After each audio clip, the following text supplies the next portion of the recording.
Buenas tardes nuevamente a todos, a todas. Bienvenidos a esta séptima tutoría de teoría de las restricciones.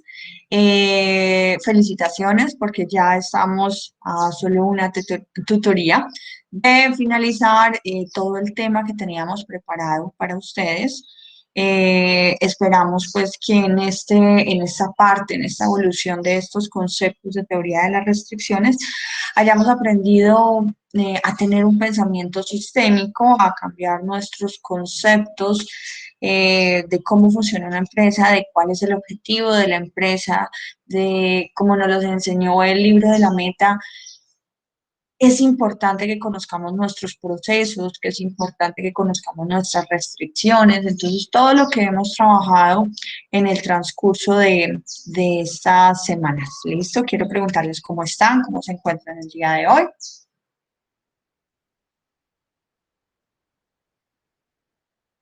Bien. Sí, Pues profe, muy sí, bien. adiós. Bien, profe.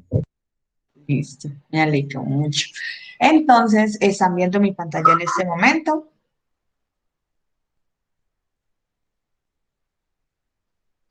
Sí, profe. Ok. Vamos entonces a dar inicio con la asistencia a clase.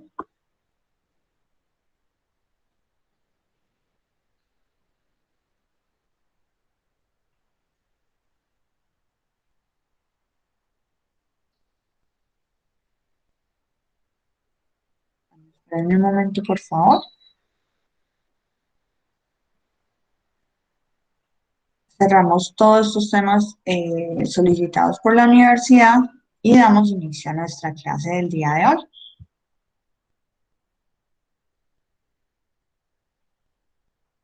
Ok. Jessica Marcela Aricapa. Maricapa. Presente. Jessica, ¿tú de pronto has revisado notas? No, profe, no he revisado notas. Bueno, listo. Entonces, yo te escribo ahorita un WhatsApp para que verifiquemos, porque ya pasamos las primeras notas del primer corte. Vamos a pasar a las segundas notas de parciales. Entonces, me hacen falta tus notas para que, por favor, yo voy a ampliar como tal la fecha y te pongas al día con lo que tenemos pendiente. ¿Te parece? Claro que sí, profe, muchas gracias. Caterine Chica. Ah, bueno, Caterina Chica me dijo que ella tenía una situación personal. Diana Marcela García, Presente, profe. gracias Diana. Nicolás García, Presente, profe. gracias. Jonathan Ladino, Presente, profe. ¿Cómo está? ok, muy bien, gracias Jonathan, muy bien. Claudia Liliana Lozano, Presente, profe. gracias Claudia. Jorleni Marín, Presente, profe. gracias Jorleni. Diana Carolina Marín, Presente, profe. gracias. Caterina Mejía,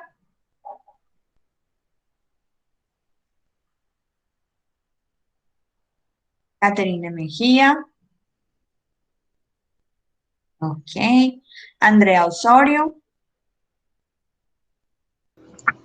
Presente, profe. gracias. Laura Polanía, Presente, profe. gracias Laura. Y Jenis Patricia Santana, Presente, profe. muchas gracias. Entonces, Caterina Mejía quedó pendiente. Caterine entra más tarde.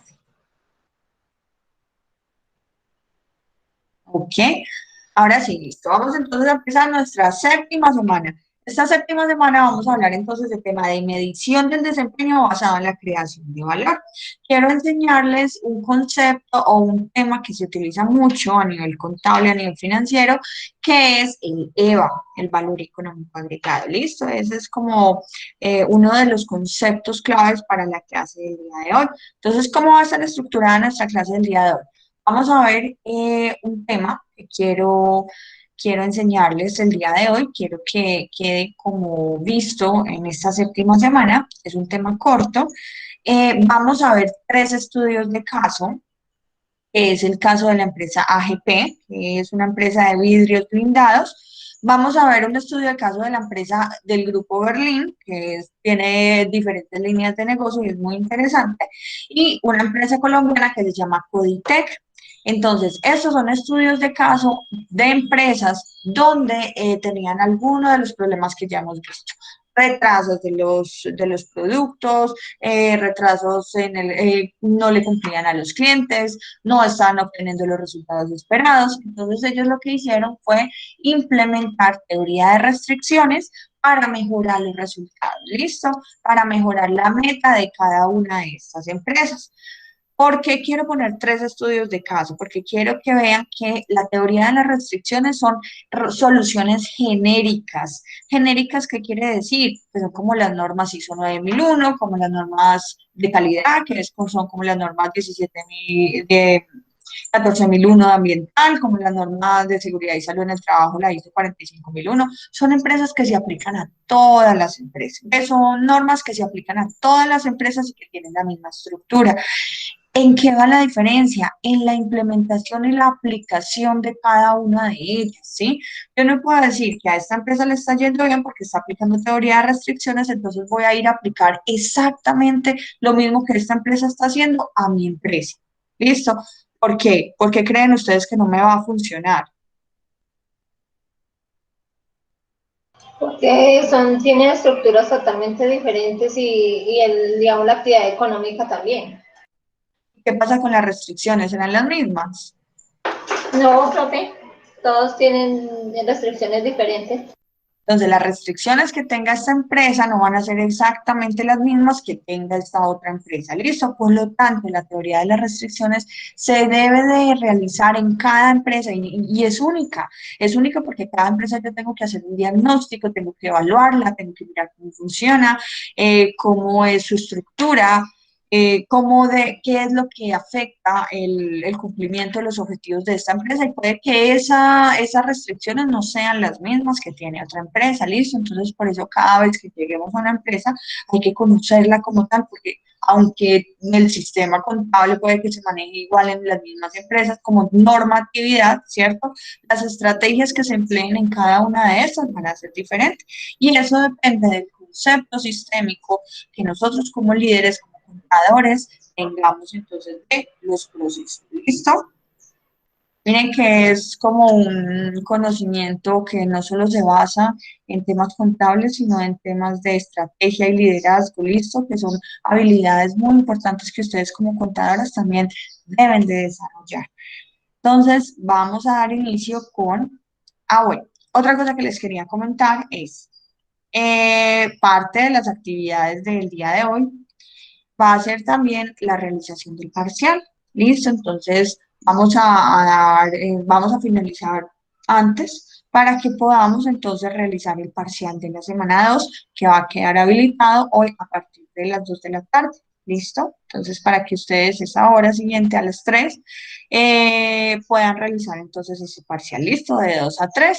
Igual este parcial también va a tener un tiempo de apertura. La idea es que ustedes se programen y si pueden iniciarlo desde el día de hoy, pues mejor para que tengan entonces su semana de receso con esta actividad ya terminada, ya lista, ya finalizada. ¿Listo?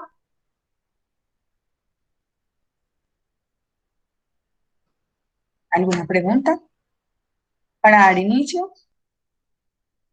Profe, yo encuentro lo del parcial, ¿solo está habilitado por esa hora de 2 a 3 o...? Vamos a revisar. Entonces, a continuación van a encontrar el parcial 2. ¿Listo? Este consta de 8 preguntas, está basado en conceptos vistos de la tutoría 4, de todo lo que fue el sistema de BR. Este parcial lo pueden realizar en un tiempo de 45 minutos y va a tener una oportunidad. Por lo tanto, es muy importante que a la hora de realizar el parcial vean la parte izquierda de su pantalla cuando ustedes tengan acceso al parcial y ahí cada pregunta tiene una calificación. ¿Listo? Hay unas preguntas que valen 1,5, hay otras preguntas que valen 0,5. Recuerden que la máxima nota del parcial es 5. Este parcial queda habilitado a partir de hoy a las 2 de la tarde. Y este parcial lo pueden realizar hasta el 3 de abril. ¿Listo? Entonces el 3 de abril a las 10 de la mañana el parcial se cierra. Por favor, lean muy bien las preguntas. Eh, Miren el peso de la pregunta dentro del parcial. No vayan a dejar de responder ninguna pregunta. ¿Listo? Todas suman para esa nota definitiva de 5 en el parcial. Si ustedes de pronto no responden a ninguna pregunta, pues va a ser la nota menor. Y algún error que tengamos de pronto por responderlo rápido o responder sin tener y entender el concepto de la pregunta, entonces pues puede hacer que como solo tenemos una oportunidad para responderlo, pues fallemos y de pronto perdamos o saquemos una nota por debajo de 3, que ese no es el objetivo del parcial. Eh, Cualquier duda, cualquier consulta, por eso lo habilité desde las 2. Quiero que finalicemos entonces este tema que traigo para que ustedes puedan evaluarlo, para que ustedes puedan leer, mirar a ver cómo les va y em, cualquier duda o algo de pronto que tengan, me lo comenten entonces en esa hora. ¿Listo? Igual, el parcial está abierto hasta el día 3. ¿Ok? Listo, profe, gracias.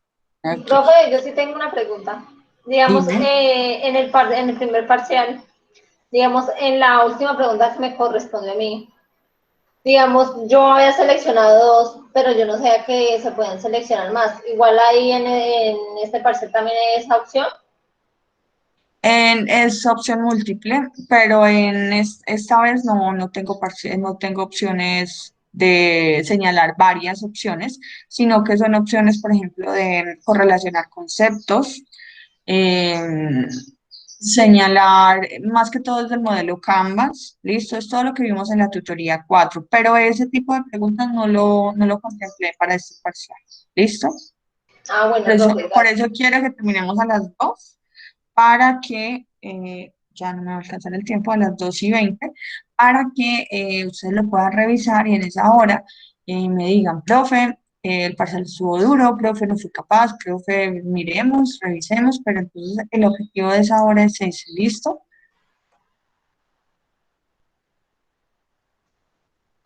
Gracias, profe. Listo.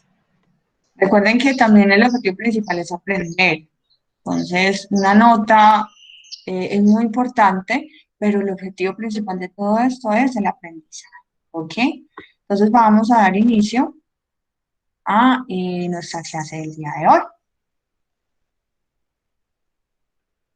La clase del día de hoy, entonces, consta de medición de desempeño basado en la creación de valor.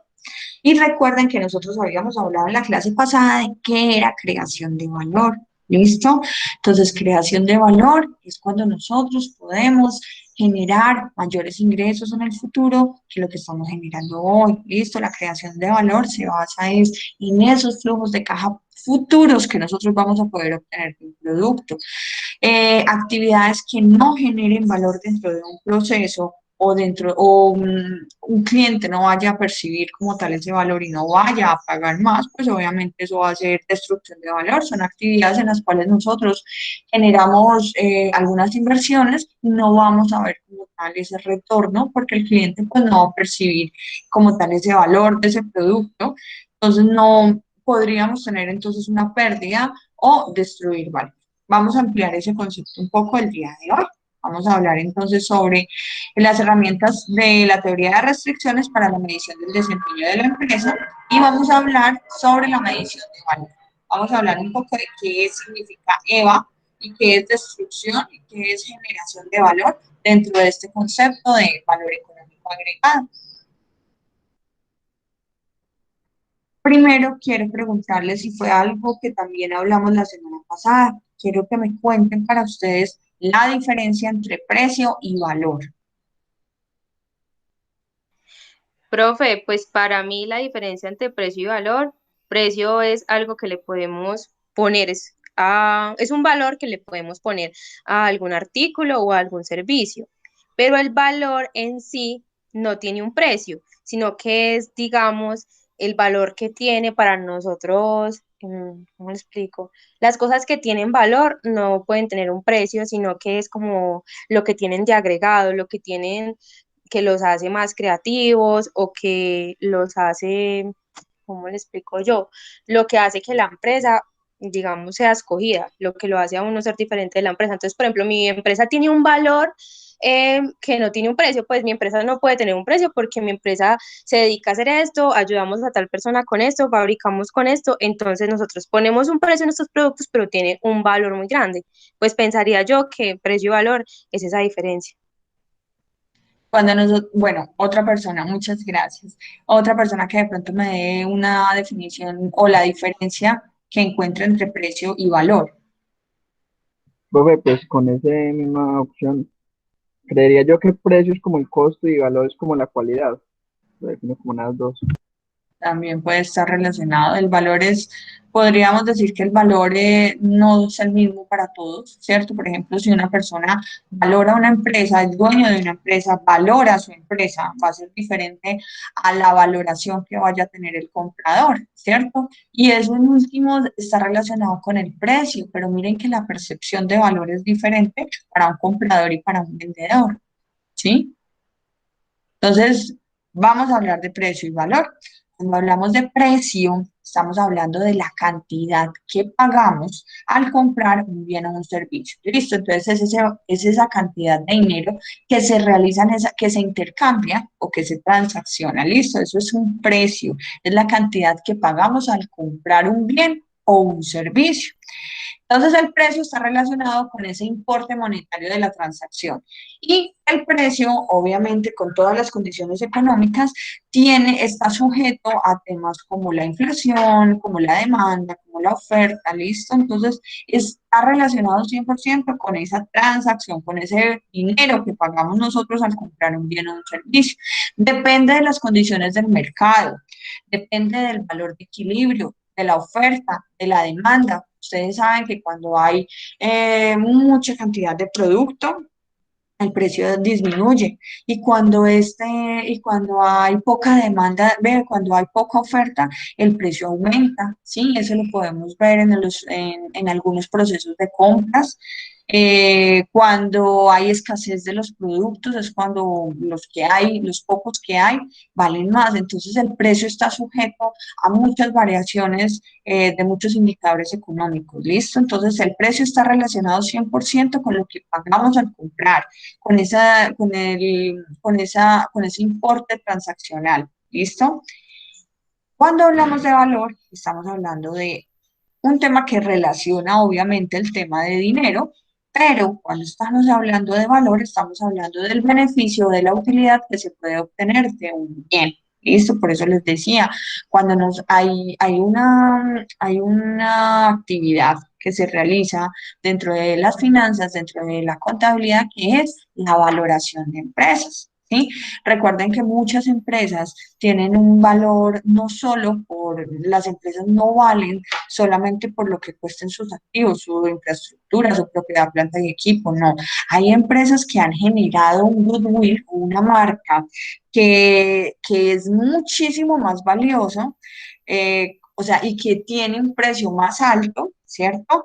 Que simplemente hacer una valoración de tus activos. Cuando nosotros hacemos valoración de una empresa, este precio también cambia este precio, el dinero, cambia en cuanto a la valoración de la empresa que hace el dueño y la valoración que hace el comprador. ¿Listo? Muchas veces este precio no es igual y el comprador tiene una percepción de valor mucho más baja a la que puede tener el dueño de su empresa. El dueño de su empresa puede tener una percepción de que su empresa tiene un valor más alto, por lo tanto va a recibir un precio una mayor cantidad de dinero en caso de que quiera vender.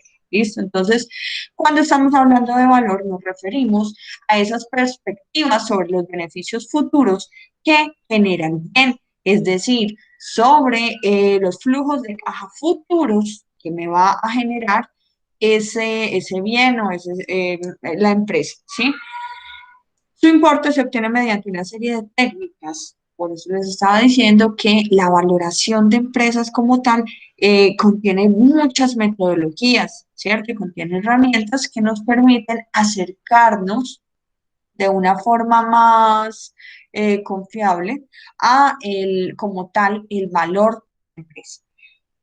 Em, Está basado en datos y en usos contundentes. ¿Esto qué quiere decir? Existen diferentes metodologías para valorar las empresas. Entonces, una de esas metodologías está en la metodología del EVA, del valor económico agregado.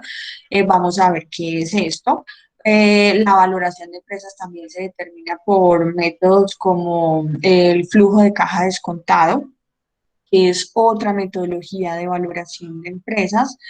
Existen varias otras metodologías, el Goodwill también es una metodología, la metodología de valoración en las empresas que tengan intervenciones en la bolsa, ¿listo? Entonces, eso también genera una metodología de valoración. Entonces, miren que el precio y el valor se refiere, está relacionado como tal con el tema de dinero, pero son conceptos diferentes. Discúlpenme, yo ingreso aquí a Caterina. Entonces, precio y valor son dos conceptos diferentes, pero están relacionados 100% entonces como tal con el dinero. El precio es lo que yo pago, ¿cierto? Por un bien o un servicio, es el dinero. El valor es esa percepción de cuánto dinero me puede generar a futuro esa empresa. Entonces, cuando yo voy a comprar una empresa, yo hago un proceso de valoración. ¿Listo? Porque yo lo que estoy comprando es que si yo compro esa empresa, ¿cuánto dinero voy a poder obtener en un futuro? ¿Cierto? Con base en lo que me está costando comprar esa empresa. Y yo cuando estoy comprando, valorando una empresa, no solo valoro como tal un edificio, unas máquinas, no, yo valoro es todo lo que ha construido esa empresa, que es lo que me va a permitir a mí obtener más flujo de caja, obtener más ventas en el futuro de lo que yo estoy generando. Listo, entonces el valor está referenciado, es con esa parte de los flujos de caja futuros que puedo obtener de esa empresa.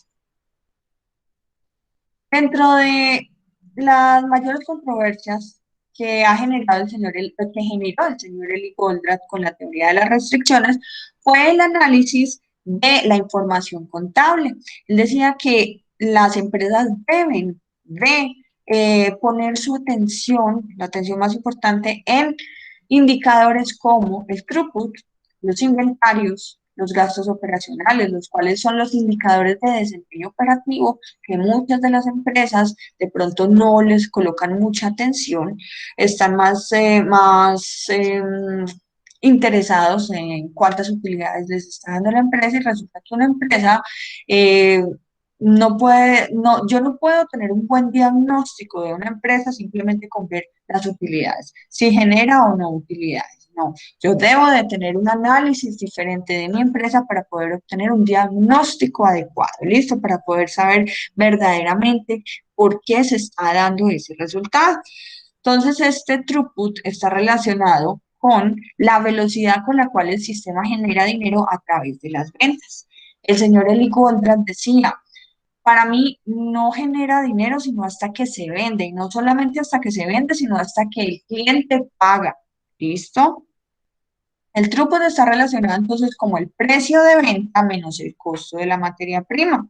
El señor Eli Goldratt propuso de que el throughput es la producción total, pero esto es un concepto diferente porque los productos terminados no generan ingresos hasta que se venden.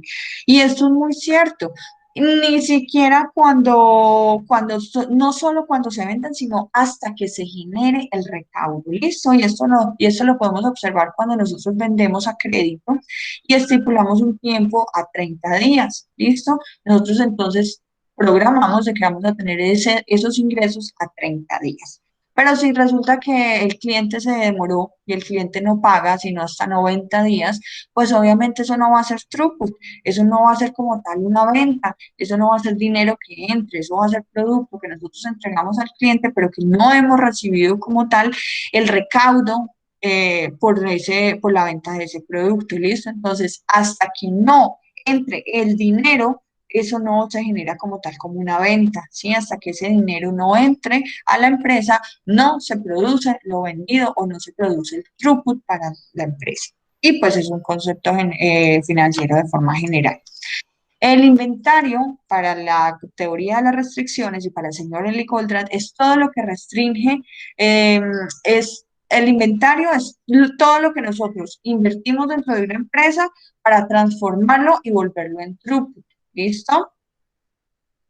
El señor Eli Goldratt decía que el concepto contable tradicional del costo de inventario deforma la perspectiva y conduce a pensar que se ha agregado valor a un producto que no ha sido vendido. Porque cuando nosotros tenemos inventarios en proceso, inventario de materia prima y el inventario de producto en proceso, obviamente, pues esto tiene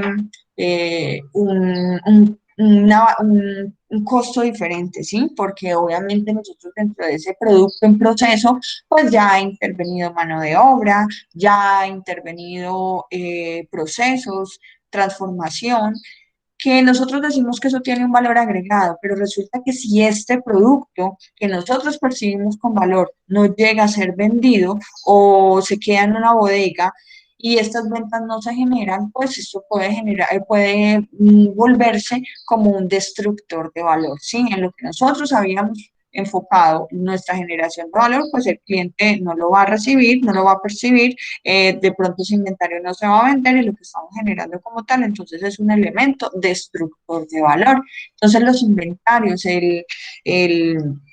dentro de la teoría de las restricciones, nosotros veíamos en el libro de la meta que ellos habían implementado procesos para aumentar, para tecnificarse, robots que les permitían entonces generar mayor cantidad de piezas terminadas y ellos tenían un inventario muy alto, pero ese inventario no generaba unos buenos resultados. Entonces, el hecho de que ellos tuvieran un inventario alto no quería decir de que la empresa tuviera buenos resultados. Recuerden, solo es throughput hasta que ese producto se vende y se genera el recaudo. Recuerden la sincronía de estar produciendo, vendiendo y que ese dinero vuelva e ingrese a la compañía. ¿Listo? Gastos operacionales, entonces todo el dinero consumido por la empresa para convertir lo que son inventarios en throughput en un determinado tiempo. ¿Cuál es el objetivo con eso entonces? Disminuir los inventarios, aumentar como tal el throughput y disminuir los gastos operacionales. Ese sería como el objetivo de la propuesta principal de la teoría de las restricciones, ¿sí? En cuanto al tema de contabilidad del throughput. Pero todos estos tres conceptos o estos tres elementos tienen en común el dinero, el concepto de dinero. ¿Por qué? Porque el throughput es el dinero que ingresa a la empresa a través de las ventas. Los inventarios es todo el dinero que invierte la empresa para que entre otra vez como throughput al sistema en un determinado tiempo. Y los gastos operacionales es el dinero. Estos son conceptos dentro de la teoría de las restricciones. Es el dinero pagado por el sistema para que todas esas actividades que soportan el funcionamiento de la empresa generen entonces como tal esos inventarios que luego se van a convertir en throughput. ¿Listo? Entonces mire que el dinero es una constante dentro de todos estos conceptos, estos elementos, estos indicadores que el señor Eli Goldratt propuso que debían de ser muy importantes para analizarse. Dentro de la meta, el objetivo principal, como ya lo hemos visto durante todas estas 7 semanas, es que debemos generar dinero. Esa es la meta de toda la empresa. El tema es cómo lo hacemos. Generar dinero más en el futuro de lo que estamos generando hoy. Y eso está relacionado con los conceptos de generación de valor. Y hay unos indicadores que son muy importantes y que son más conocidos a la contabilidad tradicional. ¿Listo? Que es la utilidad neta, el rendimiento sobre el capital invertido y el flujo de caja. Estos tres indicadores no pueden trabajar de forma aislada, deben de trabajar de forma correlacionada. Recuerden que no es solo mirar una empresa y mirar un estado de resultados y ver que tiene una utilidad negativa o en cero como para decir que la empresa está mal. No, debemos de ir más allá y hacer un diagnóstico más profundo para determinar qué es lo que está pasando en esa empresa. ¿Listo? ¿Cómo es entonces la secuencia que conduce a la generación de valor? Obviamente generar utilidades es muy importante para una empresa, pero esas utilidades tienen que ser de acuerdo a proyectos que hayan generado rentabilidad. Cuando yo hablo de rentabilidad, estoy hablando de esa medida de productividad de los fondos comprometidos en un negocio.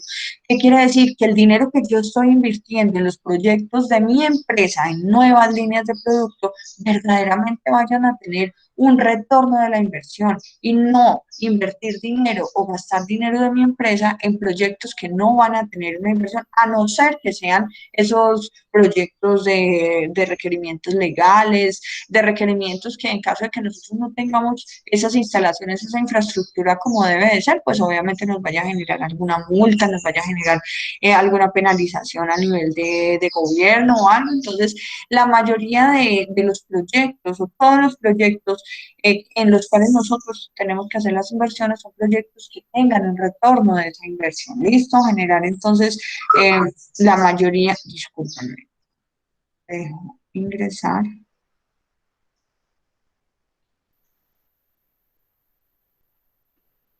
Entonces, que esos ingresos, que esos proyectos en los cuales estamos invirtiendo generen entonces un retorno de la inversión. ¿Listo? No generar proyectos en los cuales no tengan una buena estructura, no tengan un buen análisis y de los cuales yo vaya a perder todo ese dinero que invertí. ¿Listo? Eso sucede mucho en las empresas, en lo que llaman dizque los elefantes blancos, empresas que toman la determinación, ingenieros, que toman la determinación de supuestamente mejorar sus procesos y comprar equipos que se vuelven obsoletos o que no eran los adecuados para el proceso, que no se hizo un buen análisis del proyecto y lo que hicimos ahí fue generar un equipo o comprar un equipo que quedó almacenado porque pues no tuvo el resultado esperado. Eso es lo que nosotros debemos de evitar dentro de esas inversiones que hagamos en los procesos, en las empresas, que sean entonces inversiones que generen un retorno. ¿Listo? Si esto funciona adecuadamente, vamos a tener flujo de caja. Su majestad, el flujo de caja. Todas las empresas funcionan en pro del flujo de caja y ya vamos a ver por qué es tan importante el flujo de caja para una empresa. El flujo de caja me permite a mí tener permanencia y tener crecimiento. Es muy importante entonces controlar el flujo de caja y saber para qué lo estoy usando y saber de forma adecuada y poderlo tener disponible para esas actividades diarias, mensuales de la planeación de la empresa. Si yo puedo obtener permanencia y crecimiento, ¿lo que quiere decir? Que mi empresa va a tener perdurabilidad y va a generar valor. O sea que con el tiempo mi empresa va a valer más y mi empresa me va a generar más dinero en el futuro, con toda la gestión que yo vaya haciendo para poder llegar allá. Listo, recuerden que no es que al pasar del tiempo mi empresa va a valer más, no, va a subir el precio de las ventas y todo, porque pues obviamente hay cambios de impuestos, hay cambios, pero yo tengo que generar como tal entonces que mi empresa esté generando más ventas. El logro del objetivo básico financiero debe darse en armonía con el alcance de los objetivos asociados con los trabajadores y con los clientes. Esto lo habíamos visto la semana pasada. Es muy importante estar enfocados en los clientes, ¿sí? Y es muy importante estar enfocado también en los dueños de la empresa, porque recuerden que a ellos es a quien interesa como tal la generación de dinero, ¿listo? Si los dueños están felices con los resultados, obviamente pues el cliente va a estar feliz porque se le está entregando un producto, un servicio en el que va a estar satisfecho y va a generar nuevamente la compra. Y los empleados, al tener una buena respuesta ante esto, pues obviamente van a tener mejores actividades, van a tener una mejor una motivación, un mejor ambiente laboral, un pago de su salario de forma puntual. Esto también genera motivación para los empleados. Muchas veces un empleado que no esté motivado nos puede llevar como tal a la pérdida de un cliente, ¿sí? En caso de que este empleado no esté motivado, puede atender mal a un cliente y pues obviamente ese cliente se va a perder. Entonces miren que es una relación de todas estas personas que intervienen en este proceso. Cuando estábamos hablando entonces del flujo de caja, les decía que era muy importante porque el flujo de caja, ¿para qué lo utilizamos dentro de las empresas? Lo utilizamos para reponer el capital de trabajo. Ese capital de trabajo es muy importante porque es el que necesitan las empresas de forma mensual para volver entonces como tal a reabastecerse de esas materias primas, para poder pagar entonces a los empleados, para pagar todas las cosas que de forma mensual tenemos que disponer para la operación para la continuidad de las operaciones de nuestra empresa. Ese capital de trabajo como tal son los recursos que una empresa requiere para llevar a cabo sus operaciones sin contratiempos. Que las cuentas por cobrar estén al día, o sea, que los clientes nos estén pagando de forma adecuada en los días estipulados, que si fue a 30 días nos paguen a 30 días, clientes que empiecen entonces a retrasarse a 60, 90 y eso pasa mucho, pero entonces las respuestas de los clientes son no, es que tenemos problemas de flujo de caja para poder pagarles a ustedes. Entonces imagínense, si ellos tienen problemas, ¿cómo nos está generando a nosotros problemas que estábamos esperando que ese dinero nos ingresara para poder también solventar las necesidades o la continuidad de nuestras operaciones? Entonces, miren que esa relación entre la empresa y los clientes es un gana-gana. Listo, no puede haber que el cliente, yo le entrego mi producto con todo el esfuerzo de toda la gestión para poder entregarle a tiempo, con la satisfacción y que el cliente me vaya a responder a mí con que no tiene flujo de caja para poder atender entonces el pago de ese producto o servicio que yo le vendí. Listo, eso tiene que ser una relación gana-gana. También con mis proveedores debe de ser una relación gana-gana. Entonces, dentro del capital de trabajo, contemplamos las cuentas por cobrar, los inventarios y las cuentas por pagar a proveedores de servicios y de productos. Atender el servicio de deuda que de pronto pueda tener la empresa, reponer los activos fijos si fuera el caso, comprar, por ejemplo, nuevos equipos porque requieren actualización tecnológica, tener entonces el flujo de caja disponible para poder hacer esa actualización que mejora temas de productividad y para repartir las utilidades de acuerdo a las expectativas de los socios, que es también otro ítem muy importante. Entonces, el flujo de caja es el que me permite a mí como tal darle continuidad a mi empresa, ¿listo? Entonces, es muy importante que nosotros fijemos nuestra atención en esto.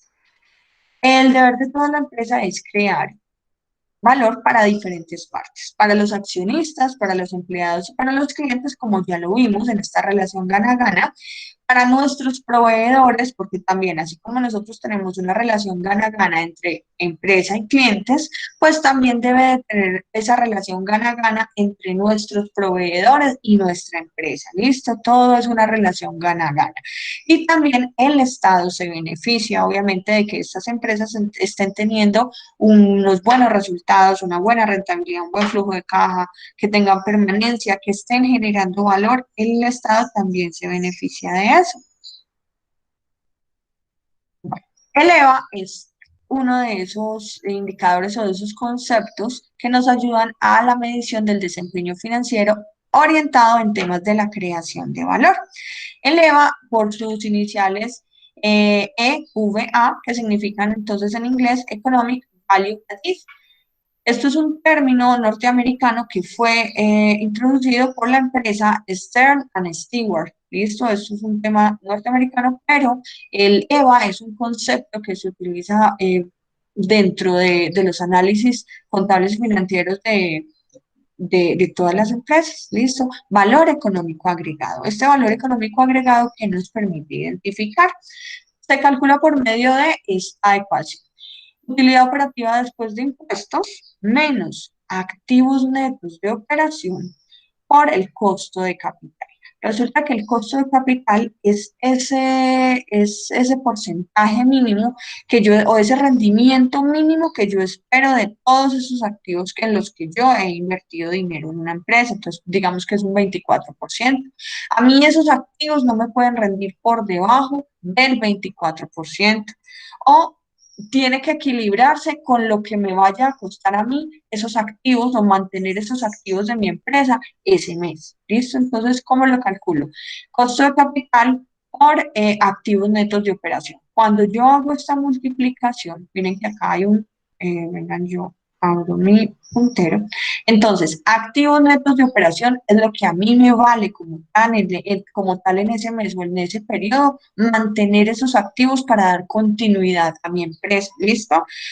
¿Cómo puedo yo implementar a disminuir esos activos netos de operaciones, ese costo de esos activos? Pues generando optimización en los costos, optimización en el uso de los recursos, disminuyendo las variabilidades, utilidades, disminuyendo los desperdicios, ¿listo? Que impactan tanto los resultados de los activos netos de operación. Disculpen, yo ingreso a registro y control. Entonces, continuemos. ¿Alguien había escuchado sobre este concepto de EVA en otras materias o en otra clase? Sí, profe, yo sí lo Sí, había profe. visto. Ok, ¿y en qué materia lo habían visto? Yo lo vi en gestión financiera. Ujú. Yo lo estoy viendo en este momento en una clase de análisis financiero, que veo puros indicadores financieros. Ujú. Por eso en la clase pasada nosotros hablábamos de los inductores de valor, ¿listo? Esos inductores como esos indicadores que son claves y que yo no puedo dejar de evaluar dentro de mi balance scorecard o de mi tablero de indicadores para que cada uno de ellos me alerte o me avise cuando no están dando los resultados esperados, listo, y atender como tal ese indicador para que a final de mes o a final de año yo de pronto no vaya a tener sorpresas con los resultados y no pueda cumplir entonces como tal con la meta de mi organización, listo. Entonces, el EVA, que es valor económico agregado, se compone entonces de utilidad operativa después de impuestos. Miren, esto es una resta, ¿sí? Esto es una resta como tal. ¿Qué debo asegurar yo? Que este resultado después de esta resta, en este paréntesis, pues obviamente para que el EVA sea positivo, para que yo tenga un valor económico agregado, este EVA debe de dar un valor positivo, ¿listo? Si a mí me vale, si el costo de capital multiplicado por el costo de esos activos netos durante ese mes, a mí me dio mayor, quiere decir que a mí me está costando muchísimo más mantener esas operaciones que lo que verdaderamente estoy obteniendo yo en utilidades después de impuestos en esa empresa, en ese negocio.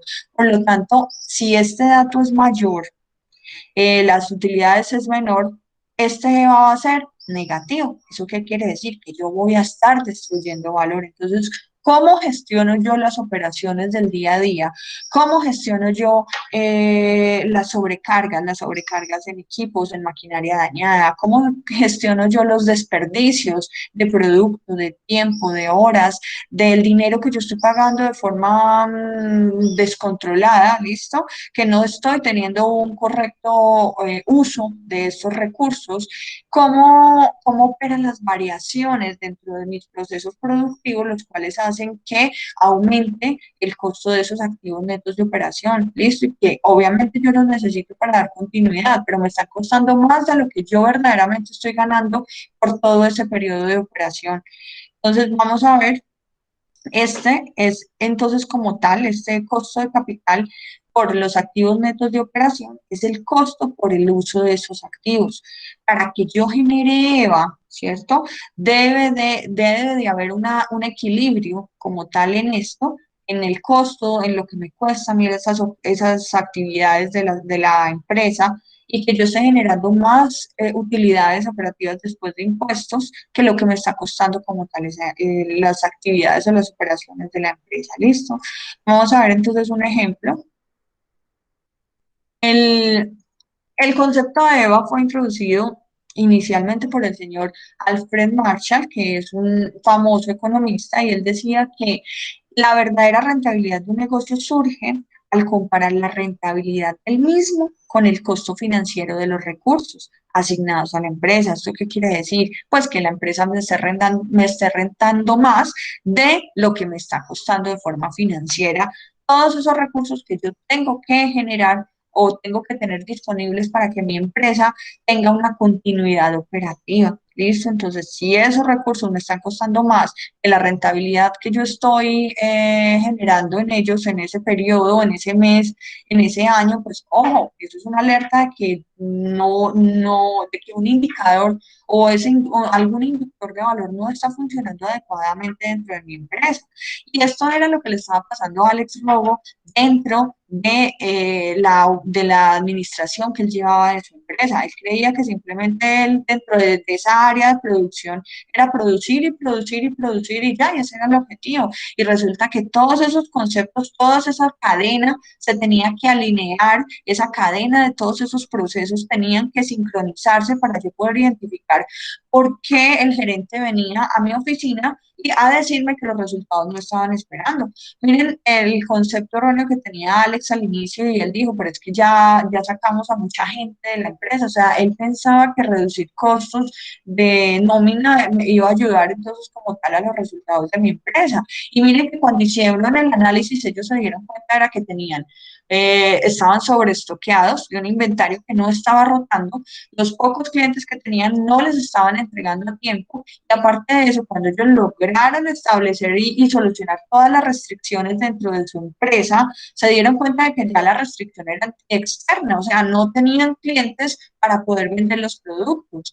Entonces, miren que este concepto de generación de valor, aparte que es muy importante tener el concepto de los indicadores son los únicos que nos dicen a nosotros cuál es el comportamiento del desempeño, cómo estamos obteniendo esos resultados, si los estamos obteniendo de forma adecuada o si no los estamos obteniendo. Listo, entonces, miren que todo esto se integra. ¿Con qué? Con esa visión sistémica que empecemos a tener nosotros de los procesos, ¿listo? No es solo ir y mirar que un indicador nos esté dando, no, es relacionar por qué nos está dando, por qué, cuál fue la gestión que nos faltó para poder obtener un resultado positivo en el indicador, en el cumplimiento de los indicadores, ¿listo? Entonces miren que es un análisis sistémico, es un análisis global de toda la organización.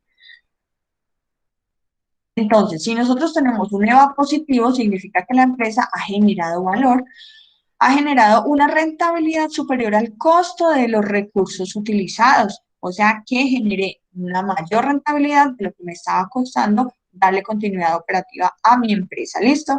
Que esa rentabilidad es superior al costo de capital. Ya vamos a ver ahorita algo que es costo de capital de forma general y que ha generado valor, ¿listo? Esa generación de valor no solo es en un periodo, para que mi empresa genere valor, tiene que generar EVA de forma creciente a través de los periodos, ¿listo? No es solo generar valor en un periodo, es generar valor de forma creciente, o sea que si yo obtuve un EVA de 10.000, el próximo periodo obtengo un EVA de 11.000, después obtenga un EVA de 15.000 y así, y ese EVA vaya creciendo. Eso quiere decir que yo estoy generando valor a través del tiempo, ¿listo? Que yo estoy logrando vender más productos, teniendo un proceso productivo de venta de productos o servicios controlado, óptimo para poder esperar resultados que den cumplimiento a la meta de la organización. ¿Qué pasa cuando yo estoy obteniendo ese EVA negativo? O sea, cuando ese costo de esos recursos es más alto a lo que yo estoy obteniendo en utilidades operativas después de impuestos.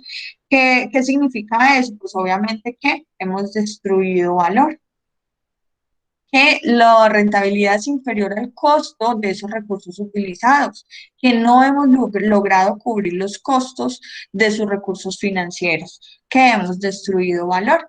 Entonces, ese EVA es una forma de medir si nuestra empresa ha generado o no valor. ¿Listo? Entonces, cuando hablamos de costo de capital, como les había comentado, el costo de capital es esa rentabilidad mínima que espero yo de la empresa.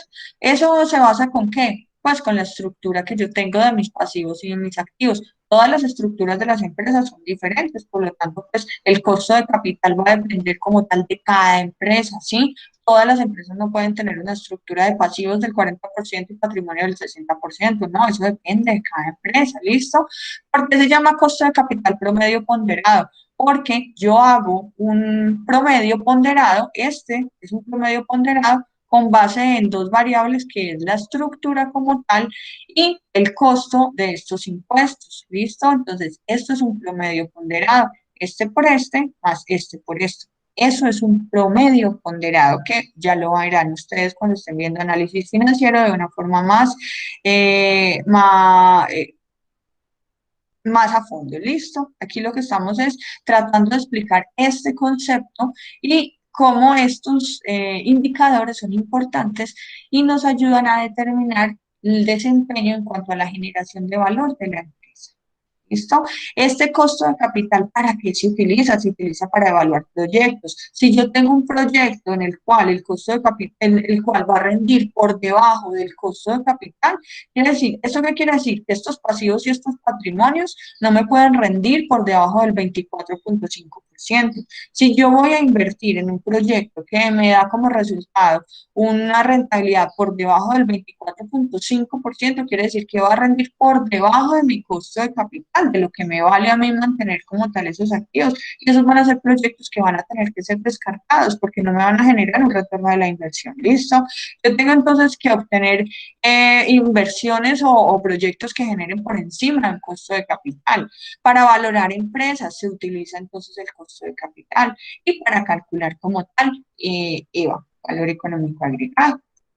Entonces, digamos que yo tengo como tal, hacemos aquí este ejemplo, yo tengo entonces activos netos de operación en un periodo de 1.000 millones de pesos y me dio un costo de capital 24.5.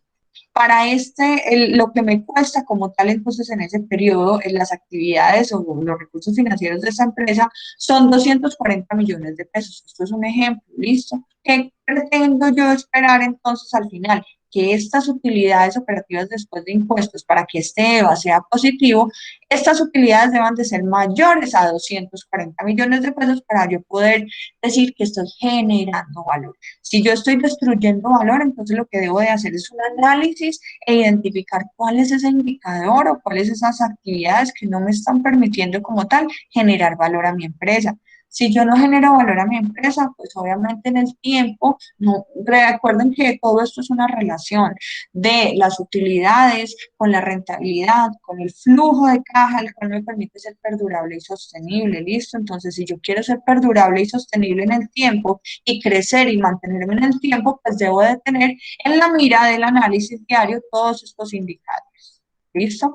¿Cómo mejoró el EVA? Incrementando la utilidad operativa después de impuestos sin tener que realizar ninguna inversión, invirtiendo en proyectos que rindan por encima del costo de capital, liberando fondos ociosos. Fondos ociosos es como ese dinero que yo no controlo y que puede generar en diferentes periodos pues una gran suma que puede estar afectando como tal el resultado de mis operaciones, desinvirtiendo en actividades que rindan menos del costo de capital y gestionando como tal el costo de capital.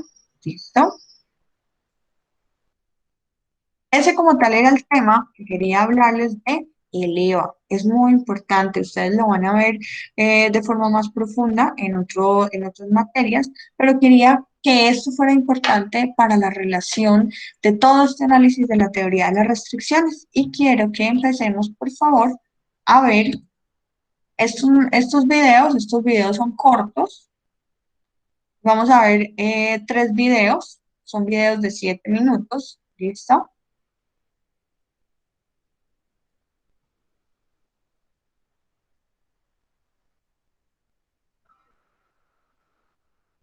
Bueno, voy a cambiar entonces el modo acá. Por favor, cuando empiece el video, me ayudan. Voy a quitar el micrófono para poder entonces que ustedes escuchen y por favor me colaboran diciéndome, profe, sí, estamos escuchando, profe, no estamos escuchando para yo estar atenta. ¿Listo?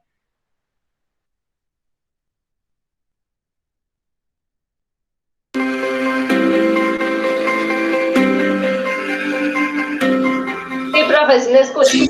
Profe,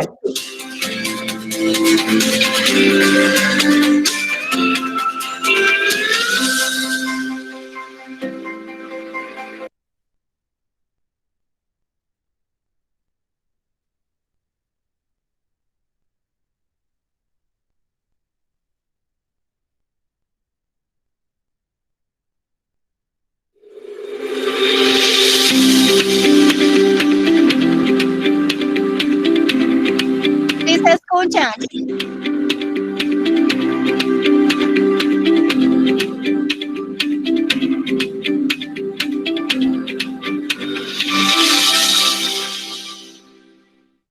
Coditec es una empresa que se dedica a la comercialización de equipos de codificación industrial. Representamos una marca mundialmente conocida y fabricamos también etiquetas autoadhesivas.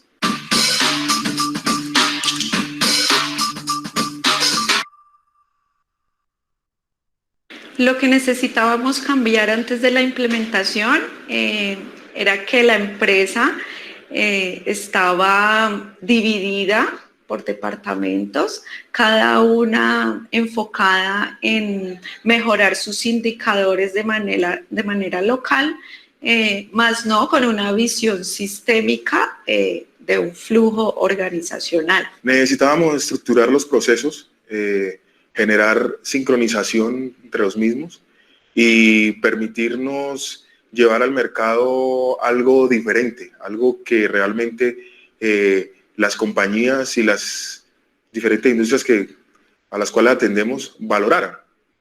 Realmente era generar valor. Al inicio trabajamos con mucha incertidumbre referente al tema de las ventas. No teníamos certeza de cómo íbamos a cerrar el mes, cómo venían los negocios futuros, en qué momento se iban a cerrar. Y eso pues obviamente generaba, digamos, una tensión y un estrés importante en general en la compañía, porque pues finalmente todos en los negocios y el oxígeno de la compañía entra por el área comercial. Entonces, evidenciamos que también el enfoque en algunos negocios, los más importantes, no era el adecuado, atendíamos muchas solicitudes y esa falta de enfoque, digamos, no nos permitía avanzar lo suficientemente rápido y de manera efectiva en algunos de los proyectos o los negocios, y esto pues obviamente como consecuencia generaba incertidumbre y menos efectividad finalmente en el resultado de las ventas.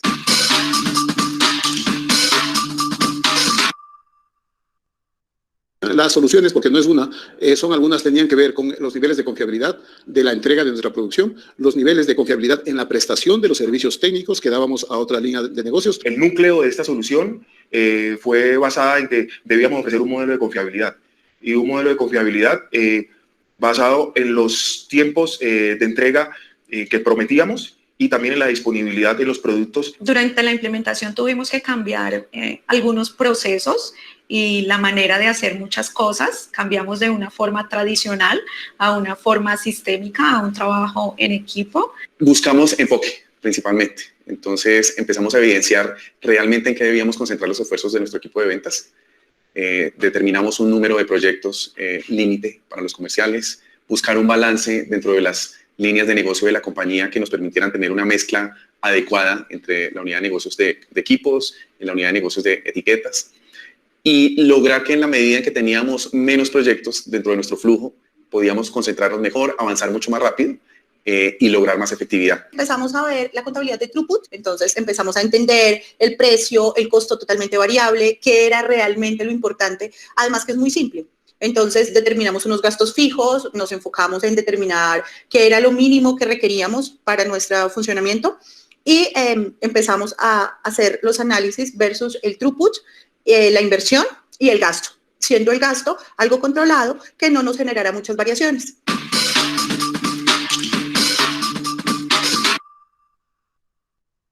Mejoramos la rotación del inventario en un 50% aproximadamente. Pero vemos hoy una evolución en el manejo y tener hoy más certeza, más organización, más enfoque y poder explotar más las oportunidades de negocio que tenemos. Entonces ese enfoque, reducir, simplificar y trabajar más intensamente en los clientes actuales nos ha dado la oportunidad de venir creciendo en estos mismos clientes, tener más oportunidades de negocio. Que los clientes sí encontraran en nuestra oferta mucho valor, y lo que hicimos fue, siendo consistentes en el tiempo, lograr una relación de ganar-ganar y de fidelidad absolutamente. El tener tan altos niveles de cumplimiento de la promesa de valor que hace la compañía, hay competidores que son más grandes que nosotros que tratan de copiar, pero ellos no saben o no entienden por qué no pueden igualar los niveles de calidad de Coditec. Somos muy atractivos para los mercados financieros, somos muy estables, la liquidez mejoró, la rentabilidad, el gasto ya se controla y el throughput pues crece mucho más rápido. Ahora tratamos de hacer que la compañía tenga una sincronía para que pueda desarrollar las cosas en armonía.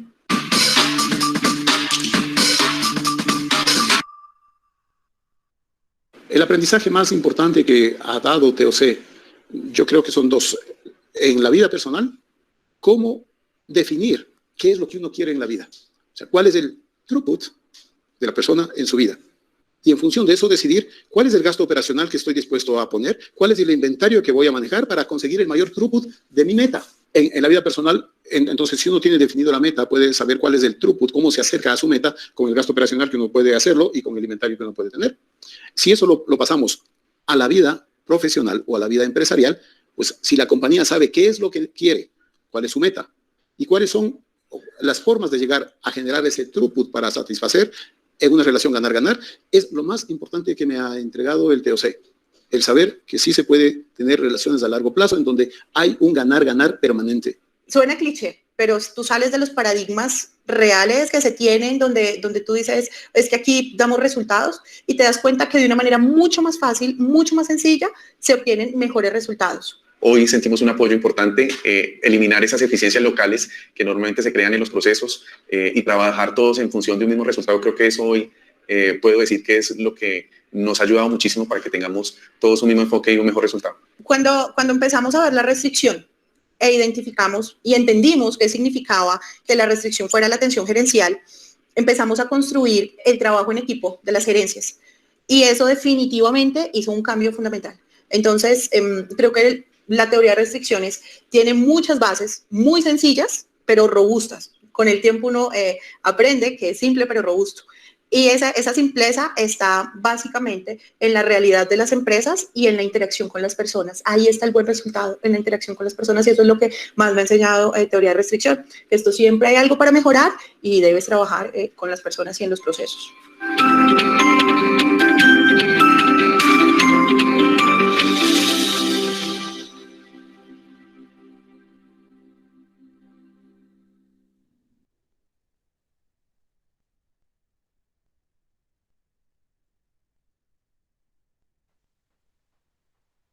Ok, este fue entonces como tal un ejemplo de la teoría de restricciones aplicada a una empresa que generaba etiquetas o que genera etiquetas. Lo que quiero mostrarles aquí es cómo se integran los conceptos. Miren que es una visión global, es una visión sistémica.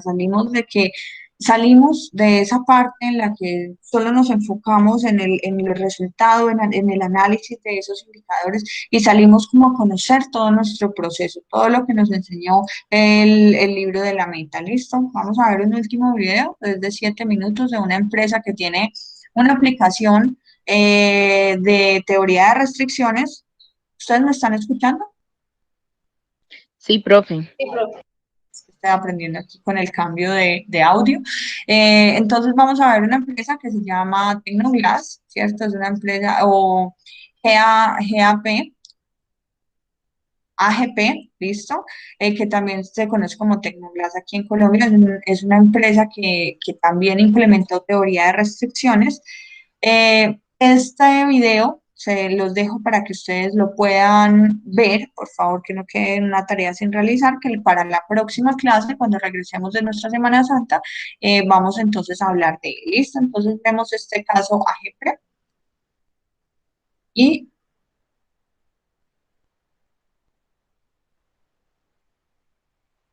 y terminamos entonces como tal nuestra tutoría del día de hoy. Denme un momento, por favor.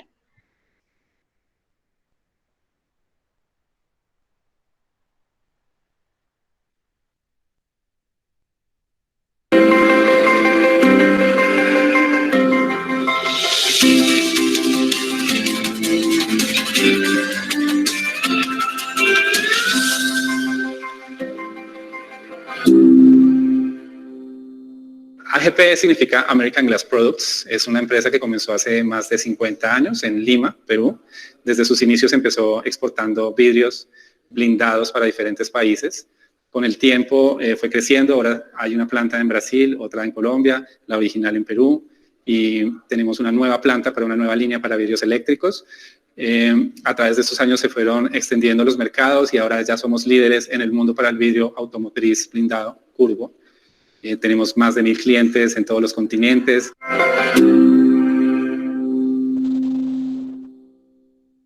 Bueno, lo que nosotros necesitábamos cambiar era nuestra forma de enfocarnos y nuestra forma de planear la producción. Antes de la implementación teníamos un cumplimiento al cliente que era regular, entre 80 y 85% de cumplimiento, y teníamos un conflicto en la planta entre las prioridades y el concepto que teníamos de productividad. Parecía que estaban en contradicción. Entonces nos pasaba que muchas piezas que eran urgentes o atrasadas quedaban quietas durante varios días por argumentos que daba producción para ser más productivos. Entonces teníamos que solucionar ese conflicto para lograr ser muy productivos y cumplirle al cliente con bajos tiempos. Pero nos hacía falta dar el salto para completamente cambiar la manera de pensar, dejar algunas prácticas antiguas que se consideraban correctas, pero que nos estaban obstaculizando.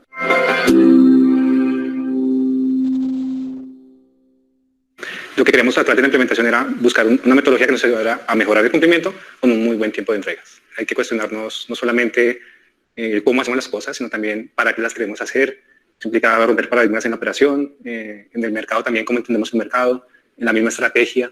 Y dar el paso, que fue difícil, de dejar atrás completamente las maneras de pensar y las prácticas que nos estaban ayudando.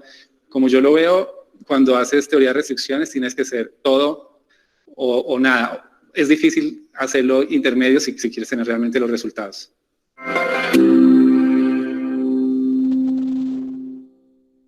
Logramos aumentar en más del 20% de la producción de la planta en los últimos meses. Estamos sosteniendo todos los meses un nivel de cumplimiento del cliente muy alto, por encima del 92%. El tiempo de producción se ha reducido a casi la mitad. Dependiendo de la complejidad de la pieza, de 4 a 6 semanas a estar entre 2 a 4 semanas. Es una reducción de casi el 50% en el tiempo ofrecido al mercado. Así que desde el punto de vista industrial los resultados son muy importantes y ahora en el siguiente paso estamos viendo ver cómo los resultados industriales se pueden capitalizar para obtener resultados en la parte comercial y desde el punto de vista de rentabilidad. ¿Y esto cómo se logró? Digamos que teoría de restricción nos enseñaron a administrar los inventarios, nos dice no inundes la planta. Nosotros vemos, digamos que la explicación fácil de cómo funciona la planta es una carretera donde no la tenemos llena de carros, sino tenemos solamente los carros que necesitamos mover. Entonces bajamos ese inventario de 1000 piezas que teníamos en el 2016 a un inventario en promedio de 500 piezas. Y eso hizo que el cumplimiento mejorara su desempeño en ese 16%.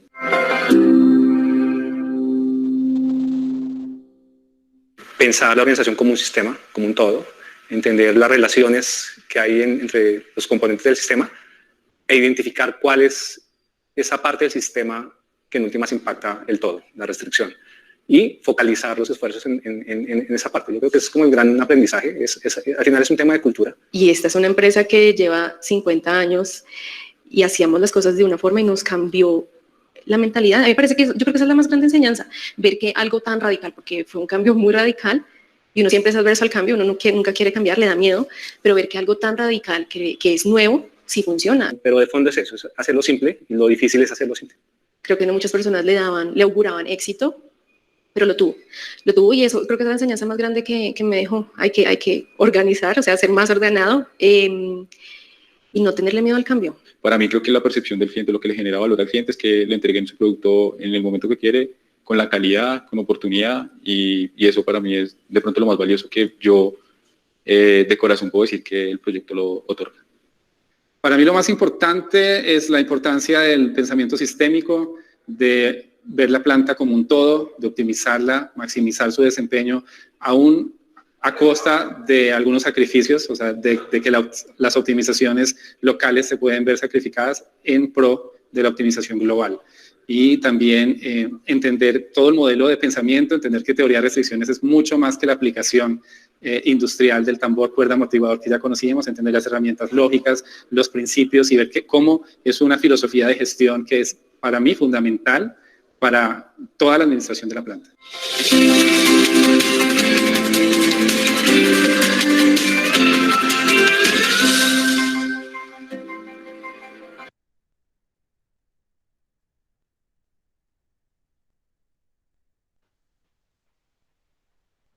Ok, entonces, ¿qué opinan? ¿Será que sí estaba relacionado estos conceptos que vimos como con los resultados que ellos obtuvieron en sus empresas? ¿Qué conceptos Sí, vemos profe. nosotros que coinciden con lo que ellos cuentan? ¿Problemas como cuáles resolvieron ellos? Profe, bastantes, desde el hecho de entregar a tiempo un producto hasta el hecho de tener en producción los implementos adecuados para poder entregar a tiempo y no tener pues como esa restricción pues del tema en el que se basa de tener producto inventariado que de hecho no me está sirviendo para yo entregar a tiempo, cierto, valga la redundancia, el producto que necesito entregar. Entonces realmente pues vemos, profe, que pues es muy interesante, porque como dice usted, profe, pues se venía como con esa enseñanza antigua y ver ahora pues la importancia de este nuevo método tan importante que puede servir pues a todas las empresas, y en este caso nosotros que estamos aprendiendo, pues la verdad me parece muy interesante todo esto, profe. Gracias, Diana. Ellos hablan de cambio, de algo que se llama cambio de paradigma. Y cambio de paradigma nos sucede mucho cuando nosotros llegamos a una empresa y de pronto tenemos herramientas, tenemos conocimiento en herramientas y nos dicen, no, es que aquí se ha hecho siempre y ha funcionado. O así se ha hecho siempre y por eso no se puede cambiar. Entonces, ese cambio de paradigma al que nos invita la teoría de las restricciones es, no, venga, el hecho de que se haya hecho siempre no quiere decir que es la mejor manera de hacerlo, listo. Entonces, a mí una estudiante me preguntaba, profe, ¿para qué sirve para qué a nosotros como contadores nos enseñan teoría de las restricciones? Resulta que a nosotros nos forman como contadores, nos forman como líderes. Esos líderes lo que hacen es tener conocimiento en diferentes herramientas que les permiten o que les ayudan a tomar decisiones en determinadas situaciones en una empresa, ¿listo? Entonces, lo que hacemos nosotros como contadores es formarnos en herramientas, ¿cierto? En técnicas, en metodologías que nos permitan poder llegar a solucionar problemas de una forma ágil y adecuada a la situación que se esté presentando, ¿listo? Entonces, les agradezco mucho. Finalizamos como tal, entonces, nuestra tutoría del día de hoy. Entonces les recuerdo que ya quedó habilitado nuestro parcial. Vamos a hacer algo, vamos a hacer un cambio. En este parcial 2 vamos a tener dos opciones, ¿listo? Para ejecutar el parcial. Vamos a tener los mismos 45 minutos, ¿listo? Denme por favor un momento y yo lo modifico. Entonces vamos a tener dos opciones del parcial, dos oportunidades, listo, y como en las condiciones del primer parcial, la nota más alta será como tal entonces la nota del parcial, listo. Este parcial va a estar abierto entonces hasta el próximo 3 de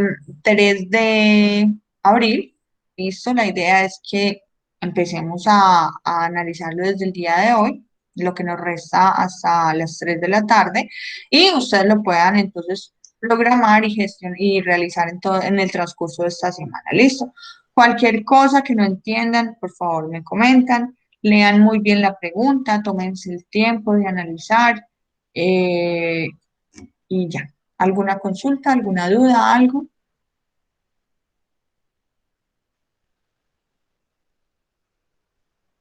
¿No? No, profe, todo bien. Ok, listo. Les agradezco mucho y que tengan una feliz semana y nos vemos entonces el próximo sábado. Nos vemos entonces el sábado, ya les digo cuándo. Nos vemos entonces como tal el 10 de abril. ¿Listo? Muchísimas gracias. Hasta luego. Muchas gracias, profe, a Gracias a usted, usted. muy amable. Gracias, Hasta luego. profe. Gracias, profe. Gracias, profe. Buenas tardes.